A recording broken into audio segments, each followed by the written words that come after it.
बिस्मिल्लाहिर्रहमानिर्रहीम। लाखों करोड़ों दुरूदो सलाम मोहम्मद मुस्तफ़ा सल्लल्लाहु अलैहि वसल्लम और आले मोहम्मद पर। मैं हूं उमर दराज गोंदल। देखें, इमरान खान माजी से थोड़ा मुख्तलिफ है, गैर रिवायती है, शिकस्त नहीं तस्लीम करता, जीतने का हौसला रखता है, कौम का एतमाद है और अपना एतमाद उसके अंदर तो है ही है, वो एतमाद उतार के अपनी पूरी कौम में उतार दिया है। अब मसला तो बड़ा इंपॉर्टेंट है। अब मैं आपको पिछले थोड़े अरसे से डेवलपमेंट्स भी बता रहा हूं कि इधर से पैगामात आ रहे हैं, कोई इधर मुलाकातें हो रही हैं, तो एक और बड़ी खबर है। लेकिन उससे पहले मैं आपको बताना यह चाहता हूं कि आज साइफर केस की जो समाअत है वो अटक जेल के अंदर हुई। अटक जेल को जहां पे इमरान खान है, जज साहब जो है वहां पे चल के अबुल अस्नात जुल्करनैन साहब खुद आए, इमरान खान को पेश किया गया, उनकी हाजिरी लगवाई गई। हाजिरी लगवाने के बाद जो है जज साहब ने इस चीज को तस्लीम किया कि जो आखिरी रिमांड जिसकी हम बात कर रहे थे 30 तारीख तक, इमरान खान को उनके सामने उस वक्त पेश नहीं किया गया था। यह पहला ब्लंडर है जो इमरान खान के हक में जाएगा। अगली बात सुनिए, उनको जब पेश किया गया तो उन्होंने ज़ाब्ते की कार्रवाई मुकम्मल की और इमरान खान का 14 रोजा मजीद जुडिशल रिमांड दिया। और इसमें खास बात यह है कि ब्लंडर जरा देखिए, एक बार भी इमरान खान का जिस्मानी रिमांड ले ही नहीं सके। इनकी नालायकी का अंदाजा लगाएं तो जब जुडिशल रिमांड होता है तो उसके बाद जमानत की दरखास्त होती है। तो फिलहाल इमरान खान का 14 रोजा जिस्मानी जुडिशल रिमांड जो है वो दे दिया गया है और अब 13 सितंबर तक समझे इसकी तौसी हो गई है। अगली बात, अब जब आपने जुडिशल रिमांड दे दिया तो फिर जमानत वाली बात जो है वो आ गई। तो इमरान खान की टीम ने फौरी तौर पे जमानत की दरखास्त जो है वो दायर कर दी है। और उसमें अच्छी डेवलपमेंट ये है कि कोई लंबा चौड़ा दिन नहीं है, बल्कि 2 सितंबर को यानी 3 दिन के बाद 31 फर्स्ट और तीसरे दिन जो है इमरान खान की जमानत की दरखास्त के ऊपर समाअत होनी है। और इस सिलसिले में बाकायदा फ्रीकैन को नोटिस भी जारी कर दिए गए और इतनी जल्दी है और चीजें इतनी तेजी के साथ इमरान खान के मामले में होती हैं कि जज जो अबुल अस्नात साहब थे वो उन्होंने यहां पे समाअत की और फिर वो दौड़े इस्लामाबाद और इस्लामाबाद जब पहुंचे तो वहां पे उन्होंने जनाब जो शाह महमूद कुरैशी हैं उनको पेश किया गया। तो जज ने जो कुरैशी साहब का मजीद रिमांड मांगा गया, जिस्मानी रिमांड, तो उन्होंने मजीद जिस्मानी रिमांड देने से इनकार किया, मुस्तरद किया, जिसके बाद शाह महमूद कुरैशी को भी अब जुडिशल रिमांड के ऊपर भेज दिया गया। अच्छी बात यह है कि अब उनकी टीम ने भी जमानत की दरखास्त दायर कर दी है। तो अब उनकी दरखास्त जमानत भी 2 सितंबर को समाअत के लिए मुकर्रर कर दी गई है। और अब इमरान खान की और शाह महमूद कुरैशी की जो जमानत की दरखास्त है वो 2 सितंबर को होगी। साइफर वाले मामले के अंदर उनकी जमानत लग गई है। और जो कोर्ट को कवर करने वाले कोर्ट रिपोर्टर्स हैं, जिस तरह साकिब बशीर साहब बड़े क्रेडिबल जर्नलिस्ट हैं, तो साकिब बशीर साहब ने इस बारे में कहा कि गालिब या उनका कि 2 सितंबर को इमरान खान की जमानत भी हो सकती है, इसका इम्कान मौजूद है।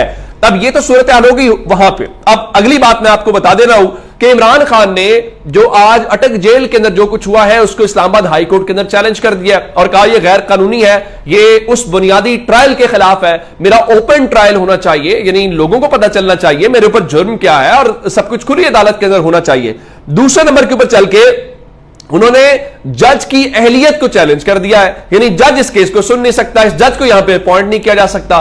तो अब यह भी मामला मुख्तलिफ कानूनी महाजों के ऊपर इमरान खान की टीम भरपूर तरीके से, ये नहीं है कोई एक दो, भरपूर तरीके से अपना केस जो है वो पुट करती हुई हमें दिखाई दे रही है। और इसका मतलब यह है कि आज आपने जो किया है तो मजीद आपको अब 2 सितंबर को क्लैरिटी आ जाएगी कि क्या कुछ होना है। और उसके बाद फिर रही बात के कितने दिन सितंबर का है, तो ये वो मामलात हैं कि आप ये करते रहेंगे एट द एंड। अब सिर्फ डर ये है इमरान खान की कोई तस्वीर बाहर नहीं आनी चाहिए, कोई झलक नजर नहीं आनी चाहिए। ये ऐसे ही करने की कोशिश करेंगे, कभी वो नैब वाले मामले के अंदर, कभी किसी के अंदर, लेकिन कब तक? यानी इतने डरे हुए हैं, इतने डरे हुए। और इमरान खान का अंदाजा लगाइए, उनके वुकला ने बताया है कि आज खान साहब ने शेव भी की हुई थी और खान साहब ने अपने वुकला को कहा मेरी हालत के ऊपर जरा बात ना करें कि मैं किस हालत में हूं, मैं अब जितनी बाहर की गुलामी से जेल के अंदर ज्यादा अच्छा महसूस कर रहा हूं। उनका मैं यहां ज्यादा जो आजादी है उसको महसूस कर रहा हूं। दूसरी जानब अंदाजा लगाइए कि इमरान खान खुद भी और उनकी जो बहन है उस्मा खान साहिबा, वो आज लिया बरे उस केस के अंदर अदालत में पेश हुई और उनके शौहर भी थे, यानी इमरान खान की जो बहनोई है। अच्छा तो ये था लंदन भाग जाते और वहां से जनाब वो कर लेते और लेवल प्लेइंग फील्ड मांगते, लेकिन वो अपने मुल्क के अंदर, अपने कानून के अंदर, देखिए कानून गलत सही, उसका गलत इस्तेमाल या सही इस्तेमाल, उसका सामना करना ही एक मुहिब्बे वतन शहरी का होता है। ये तारीख बताती है कि किसी को गलत फैसला हो तो वो जहर का प्याला पी जाता है, उसको कहा जाता है मैं तुम्हें जेल से भगा देता हूं, नहीं मैं सामना करूंगा। और इमरान खान जेल बैठ के इस निजाम के ऊपर भारी पड़ रहे हैं। मैं आपको ये बात बता रहा हूं, और ये आज की बात नहीं है। कोई भी सियासी लीडर जब जेल में होता है, असल लीडर तो उस वक्त वजन उसका उस वक्त होता है।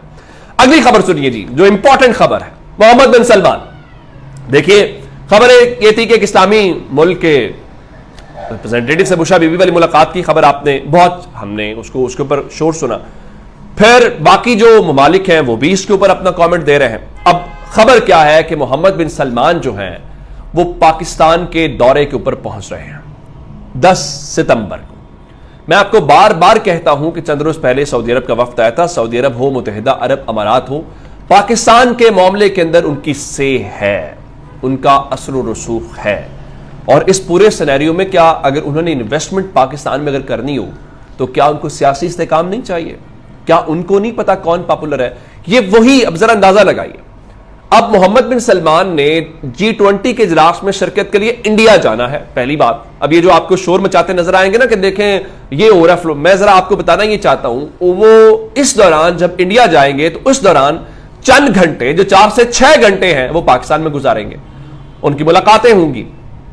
अब सवाल सिर्फ ये है, ये वो मोहम्मद बिन सलमान है जो कहते थे कि मैं सऊदी अरब के अंदर पाकिस्तान का सफीर हूं। ताल्लुकात की ये नौयत थी, या कम से कम इस लेवल के ऊपर चीजें थी, और अब वो चंद घंटे गुजारेंगे। माजी में ऐसा होता था कि जब अमरीकी सदूर आते थे, और वो बुश हूं, ओबामा हूं, तो या दीगर सदूर जो हैं, तो वो इंडिया जाते थे, तो वो चंद घंटे इंडिया जाते हुए या इंडिया से वापसी के ऊपर पाकिस्तान में लैंड करते थे, दोपहर का खाना या चाय पीते थे।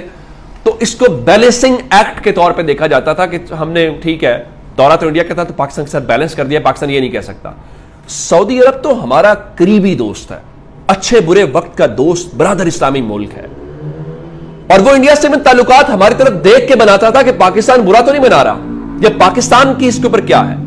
अब सूरत हाल ये है कि अगर सऊदी अरब जैसा करीब तरीन दोस्त भी बैलेंस करने के ऊपर आ गया है कि इंडिया जाना तो चंद घंटे पाकिस्तान, तो फिर सोचने का मकाम है कि हम किस नहज के ऊपर पहुंच गए। और जरा हमारी तरजीहात का अंदाजा लगाइए कि हम उसको जेल में बंद कर रहे हैं, उसको जेल से निकाल रहे हैं। आखिर इंडिया भी तो हमारे साथ ही आजाद हुआ था, बांग्लादेश भी तो हमारे साथ ही आजाद हुआ था। हम बतौर कौम ये डिजर्व नहीं करते जो हमारे साथ हो रहा है। डॉलर आज देख लीजिए 305 के आसपास, या 305 पे लैंड कर गया, अंदाजा कीजिए।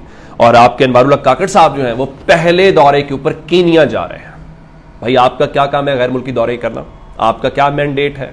शायद ये मुख्तलिफ मिसाल होगी कि निगरान वजीर आजम बाहर जा रहा है, उधर कीनिया में अगर आप वर्षे शरीफ वाले मामले का तो हल करवा नहीं सके, लेकिन शौक बहुत है। इवन कीनिया की पुलिस के जो 5 लोग थे उसमें, उनको भी बेगुनाह करार देकर उन्होंने ड्यूटी पे वापस बुला लिया है। खुदा जालिमों को गारत करे, इंसाफ जरूर होगा इंशाल्लाह। दूसरा इलेक्शन मामला जनाब, एक तो कल आप जानते हैं कि इलेक्शन का जो नजरसानी केस है वो कल सुप्रीम कोर्ट में लगा हुआ है, 3 रुकनी बेंच सुनेगा, तो एक तो कल बड़ी खबर वहां से आ सकती है। दूसरी खबर सुन लीजिए कि अमेरिका के जो पाकिस्तान में सफीर हैं उन्होंने मीडिया से गुफ्तगू की है और कहा है कि उम्मीद है पाकिस्तान आइन में दिए गए वक्त के मुताबिक शफाफ इंतखाबात करवाएगा और पाकिस्तान की जो अवाम है उनको अपनी आइंदा की क़यादत मुंतखब करने का मौका दिया जाएगा। एक सूरत हाल तो हो गई ये। अब सुप्रीम कोर्ट में दरखास्तें लगी हुई, 90 रोज में इलेक्शन कराएं, जाहिर है सुप्रीम कोर्ट को इसके ऊपर काम करना चाहिए। लेकिन आज अवामी नेशनल पार्टी जो है उनके वफ्द ने इलेक्शन कमीशन ऑफ पाकिस्तान से मुलाकात की और इफ्तिखार साहब ये बता रहे थे कि उनको जो chief election commissioner Sikandar Sultan Raja है उन्होंने कहा है कि वो फरवरी के वस्त के अंदर इलेक्शन करवा देंगे। यकीन दहानी करवाइए। अब जरा वापस आइए, जो राना सनाउल्लाह ने कल टीवी शो के अंदर बैठ के कहा था कि इलेक्शंस 90 रोज में कराना कोई कुरानी सहीफा तो नहीं है, इलेक्शंस फरवरी में भी हो जाएंगे। आखिर कैसे पता है राना सनाउल्लाह को फरवरी में इलेक्शन करवाने हैं? और वही जबान जो है सिकंदर सुल्तान राजा साहब बोल रहे हैं और सिकंदर सुल्तान राजा साहब भी वही पॉलिटिकल पार्टीज को कह रहे हैं कि हम फरवरी के अंदर इलेक्शन करवा देंगे। फिर सलीम बुखारी जैसे लोग ये बोलते हुए दिखाई दे रहे हैं कि देखिए जी, वो जब तक इमरान खान का और उनकी पार्टी का कला कमा नहीं हो जाएगा इंतखाबात नहीं होंगे। देखिए सर, आप जो तजर्बा करना चाहते हैं आपके तजर्बात अभी तक के सारे नाकाम हैं। जाहिर है ताकत आपके पास है, इख्तियार आपके पास है, वक्ती तौर पे तो यही दिख रहा है। अगर ऐसा होता तो आपको इलेक्शंस डिले में लेके न जाने पड़ते। इलेक्शंस में ताखीर इस बात का सबूत है कि आपका तजर्बा नाकाम हो रहा है और ये तजर्बा आइंदा भी कामयाब होता हुआ दिखाई नहीं दे रहा। बाकी आपकी अपनी मर्जी है। अपना बहुत सारा ख्याल रखिएगा। खुदा हाफिज।